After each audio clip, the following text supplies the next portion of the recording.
काल जीवन निरवंत। बोलिए मत्स्य पुराण की जय। बोलिए विष्णु भगवान की जय। मत्स्य पुराण कथा 143वां अध्याय, यज्ञ की प्रवृत्ति और विधि का वर्णन। कत्वं त्रेता युग मुखे यज्ञा समासित प्रवंता त्वं नमः। पूर्वे स्वाम्भुवं सर्गे यथा प्रदम्बरावूर्यम्। ऋषियों ने पूछा, सुत जी, पूर्व काल में स्वाम्भु मनु के कार्य काल में त्रेता युग के प्रारंभ में किस प्रकार यज्ञ की प्रवृत्ति हुई थी। जब कृत युग के साथ उसकी संध्या तथा संध्या दोनों अंतरित हो गए, तब काल क्रमानुसार त्रेता युग की संधि प्राप्त हुई। समय वृष्टि होने पर औषधियाँ उत्पन्न हुई तथा ग्रामों एवं नगरों में वार्ता वृत्ति की स्थापना हो गई। उसके बाद वर्णाश्रम की स्थापना करके परंपरागत आए हुए मंत्रों द्वारा पुनः संहितों को एकत्र कर यज्ञ की प्रथा किस प्रकार प्रचलित हुई, हम लोगों के प्रति इसका यथार्थ रूप से वर्णन कीजिए। ये सुनकर सुत जी ने कहा, आप लोगों के प्रश्न अनुसार कह रहा हूँ, सुनिए। सुत जी कहते हैं कि ऋषियों, विश्व भोक्ता सामर्थशाली इंद्र ने अयलौकिक तथा पारलौकिक कर्मों में मंत्रों को प्रयुक्त कर देवताओं के साथ संपूर्ण साधनों से संपन्न हो यज्ञ प्रारंभ किया। उनके उस अश्वमेध यज्ञ के आरंभ होने पर उसमें महर्षि गण उपस्थित हुए। उस यज्ञ कर्म में ऋत्वी गण और यज्ञ क्रियाओं को आगे बढ़ा रहे थे। उस समय सर्वप्रथम अग्नि में अनेकों प्रकार के हवन्य पदार्थ डाले जा रहे थे। सामगान करने वाले देवगण विश्वासपूर्वक ऊंचे स्वर से सामगान कर रहे थे। अथर्वयुग गण धीमे स्वर से मंत्रों का उच्चारण कर रहे थे। पशुओं का समूह मंडल के मध्य भाग में लाया जा रहा था। यज्ञ भोक्ता देवों को आह्वान हो चुका था, जो इंद्रियात्मकम देवता तथा जो यज्ञ भाग में के भोक्ता थे और जो प्रत्येक कल्प के आदि में उत्पन्न होने वाले अजान देव थे। देवगण उनका यजन कर रहे थे।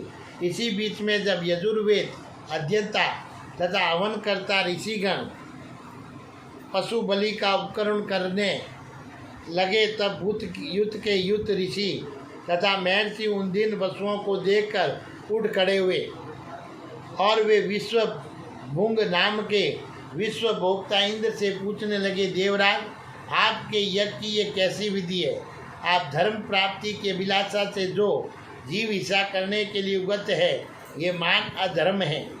सुरसेठ, आपके यज्ञ में पशु हिंसा की ये नवीन विधि दिख रही है। ऐसा प्रतीत होता है कि आप पशु हिंसा के व्याज से धर्म का विनाश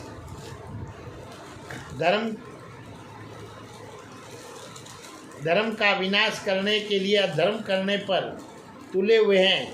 ये धर्म नहीं है, ये सरासर अधर्म है। जीव हिंसा धर्म नहीं कही जाती है। इसलिए यदि आप धर्म करना चाहते हैं तो वेद विहित धर्मों का अनुष्ठान कीजिए। सुरसेठ, वेद विहित विधि के अनुसार किए हुए यज्ञ और दुर्व्यसन रहित धर्म के पालन से यज्ञ के बीच भीतर त्रिवक नित्य धर्म अर्थ काम की प्राप्ति होती है। इंद्र पूर्व काल में ब्रह्मा ने इसी को महान यज्ञ बतलाया है।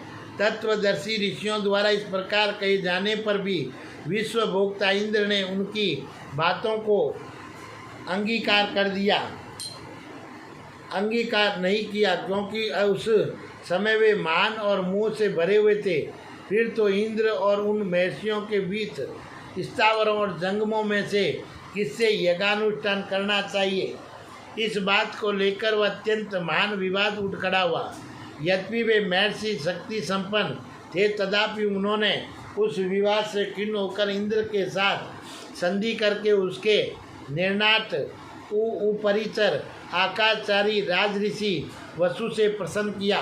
तो ऋषियों ने पूछा कि उत्तानपाद, नंदन नरेश, आप जो सामर्थ्यशाली है, महान बुद्धिमान है, आपने किस प्रकार की यज्ञ विधि देखी है उसे बतलाइए और हम लोगों को संशय दूर कीजिए। तो सूत जी कहते हैं, ऋषियों, उन ऋषियों का प्रश्न सुनकर महाराज वसु उचित और अनुचित का कुछ भी विचार न कर और वेद शास्त्रों का अनुस्मरण कर और यज्ञ तत्व का वर्णन करने लगे। उन्होंने कहा, शक्ति एवं समय अनुसार प्राप्त हुए पदार्थों से यज्ञ करना चाहिए। पवित्र पशुओं और मूल फलों से भी यज्ञ किया जा सकता है। मेरे देखने में तो ऐसा लगता है कि हिंसा यज्ञ का स्वभाव ही है। इसी प्रकार तारक आदि मंत्र के ज्ञाता उग्र तपस्वी महर्षियों ने हिंसा सूचक मंत्रों को उत्पन्न किया है। उसी को प्रमाण मानकर मैंने ऐसी बात कही है। अतः आप लोग मुझे क्षमा कीजिए द्विजवरों, यदि आप लोगों को वेदों के मंत्र वाक्य और प्रमाणभूत प्रतीत होते हो तो यह कीजिए, अन्यथा यदि आप वेद वचन को झूठा मानते हो तो मत कीजिए। तो वसु द्वारा ऐसा उत्तर पाकर महर्षियों ने अपनी बुद्धि से विचार किया और अवश्य भावी विषय को जानकर राजा वसु को विमान से नीचे गिर जाने का तथा पाताल में प्रविष्ट होने का शाप दे दिया। और ऋषियों ने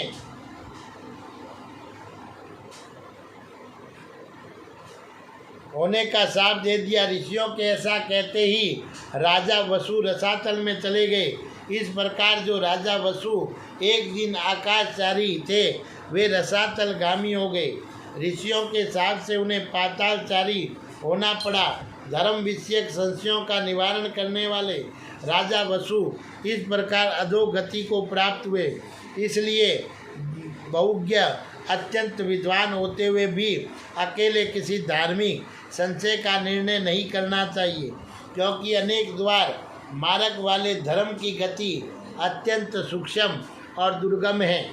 अतः देवताओं ऋषियों के साथ साथ स्वाम्भु मनु के अंतरिक्त अन्य कोई भी अकेला व्यक्ति धर्म के विषय में निश्चयपूर्वक निर्णय नहीं दे सकता।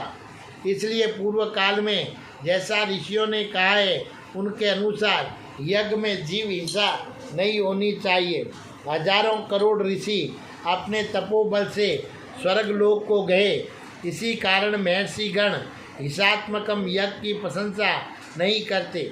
वे तपस्वी अपनी संपत्ति के अनुसार उच्च वृत्ति से प्राप्त हुए अन्न, मूल, फल, शाक और कमंडलू आदि का दान कर स्वर्गलोक में प्रतिष्ठित हुए हैं।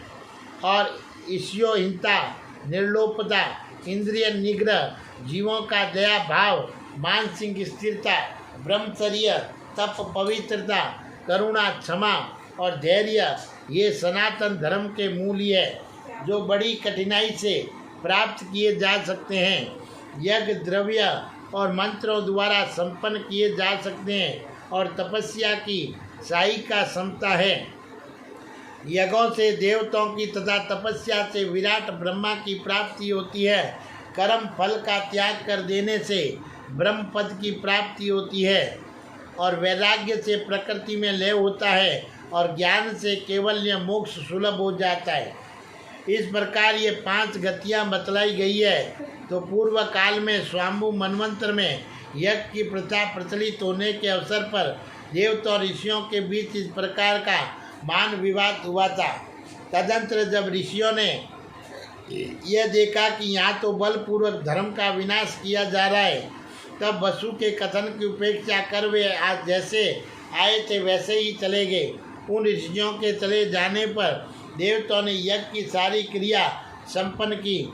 और इसके अतिरिक्त इस विषय में ऐसा भी सुना जाता है कि बहुतेरे ब्राह्मण तथा क्षत्रिय नरेश तपस्या के प्रभाव से ही सिद्धि प्राप्त की है।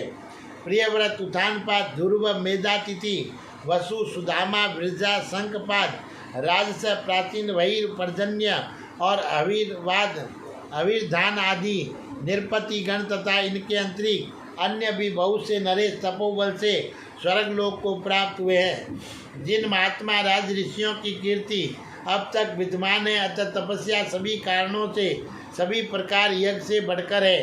पूर्व काल में ब्रह्मा ने तपस्या के प्रभाव से ही इस सारे जगत की सृष्टि की थी। अतः यज्ञ द्वारा वह फल नहीं प्राप्त हो सकता। उसकी प्राप्ति का मूल कारण तप है, तप ही कहा गया है। और इस प्रकार स्वामु मनवंतर में यज्ञ की प्रथा प्रारंभ हुई थी और तब से यह यज्ञ सभी युगों के साथ प्रवृत्त हुआ है। बोलिए यज्ञ देव की जय।